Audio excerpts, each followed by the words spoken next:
So let's talk about your goal and your dream of why you went to Harvard, and how did you go about inviting Stevie Wonder to speak at Harvard? Just the same as everybody else. He just got a letter, the same exact He didn't letter. just get a letter. What happened after the letter?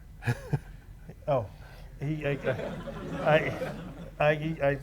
he got the form letter, but somebody from his office called and back, and I think just to be polite to say, and the woman who's actually a good friend now, but the woman said, we got this invitation. We realized it's a prestigious invitation because I referenced Kennedy, King, and Castro, and these type of figures who had addressed this body,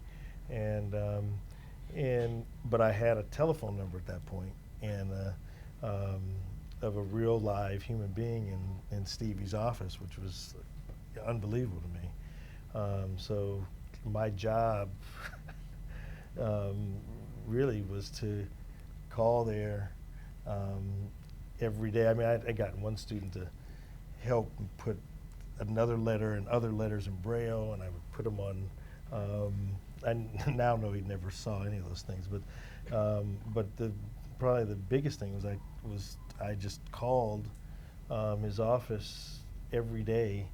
From that was like October, so I called every day, at least once a day, 5 days a week, from October to March, and so I mean it became there's some of the same people around joke about that now, but I just became this, I guess, pretty persistent kid in school who would come up with something new. I would look at the newspaper, find something, and I started to meet different people in the office, and make myself known to them, and kept on it until we actually got a date for him to come to speak. So 6, 7 months of calling every day. You knew the receptionist's birthday. You knew everything about him. They started to know you. When you finally get a date, and does he come to Harvard, and how does it go? Oh, it was extraordinary. We had, again, like I said, some unbelievable speakers, and Time Magazine, New York Times, major stories on some of the things that had happened.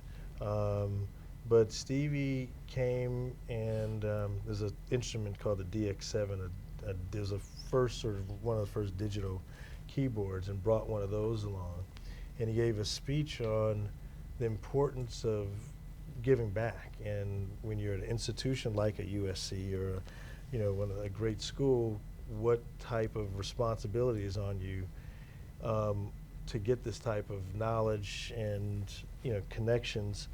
And to underscore it, he pulled out his keyboard and ended up giving a concert in a regular sort of student type auditorium.